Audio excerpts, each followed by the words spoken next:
Here's my high-powered modification of LEGO's Porsche 911 GT3 RS set.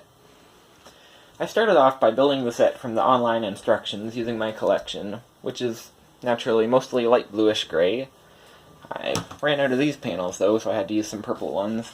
Didn't have enough of these for the inside, but I think it looks alright. It's probably a unique color for most of you.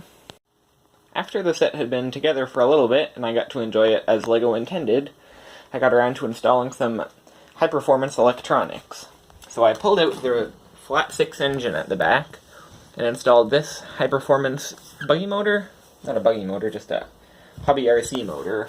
You can't really see any of the details here, but I then dropped it into one of the planetary reduction hubs, which then went to the O-frame, where the differential used to be. But instead of an O-frame, I used a 12-tooth gear to a 28-tooth gear perpendicular meshing, with an extra idler 12-tooth and idler 28 on the other side to spread out the forces more evenly. But you should be able to see whenever I get a video with the body off. I then installed this hobby servo at the front, which controls the steering, and a circuit board somewhere down there, yeah, down there, for the control, and then this 9.6 volt hobby battery, which was connected to the rear motor with these alligator clip wires. I added some lubricant to the rear drivetrain because of the high RPM it's spinning at, and now you can get a look at the ferocity of the drivetrain.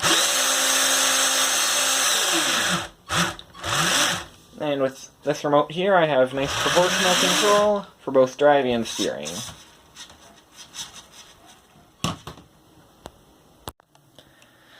I will now demonstrate this car actually driving. It takes a lot of power to get a car this big to do donuts.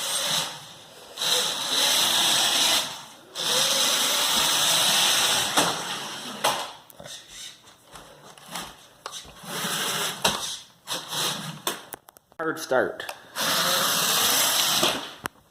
Fortunately, I don't have much space to drive the car right now, because any public spaces where I might drive it are shut down. So, I'll just have to make do with the living room here.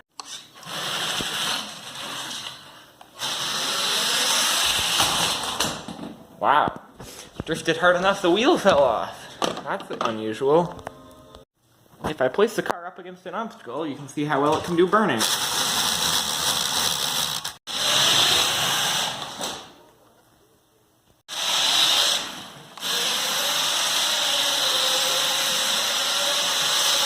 Speed run.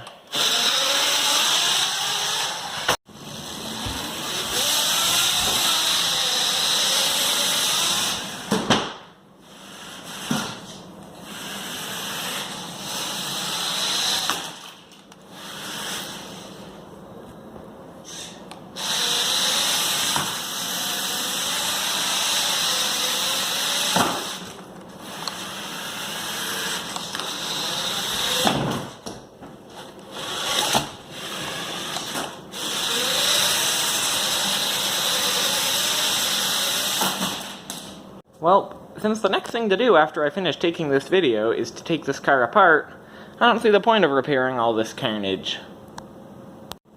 In fact, I might even be able to create some more.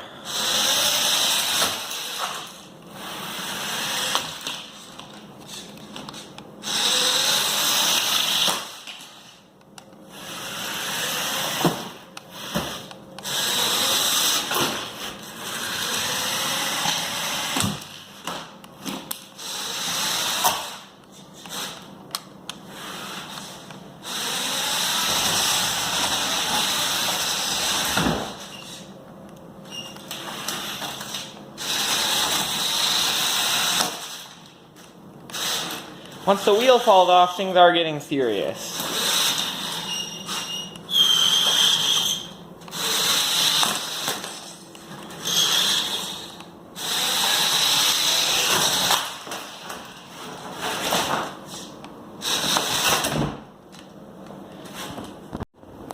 Perhaps I've destroyed my fine engineering enough for one night. Though, on the other hand, it's not like I'm going to be fixing it at this point, so why not?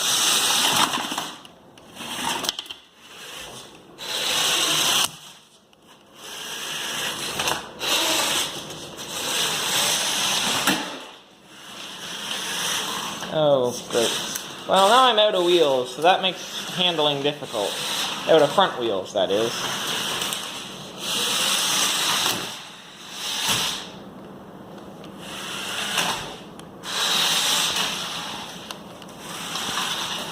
Alright, I think that's going to be all for now. Until I destroyed this car, it was a very cool looking, well-performing sports car. Now it's not really either, but it was a very fun experiment, and I'm glad I did it.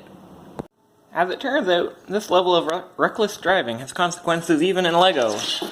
You'll note that I snapped two perfectly good 7L beams that were holding the front suspension together. Not to mention, probably a fair number of pins, once I have taken a look at this. Oh well, it was kind of fun. I was quite pleased at the way this project married the good looks of an exceptional LEGO set with the high performance only aftermarket electronics can provide. Another plus was that it didn't take me very long to build, since I didn't have to design any of the original set, and the hobby electronics seemed to fall into place quite nicely.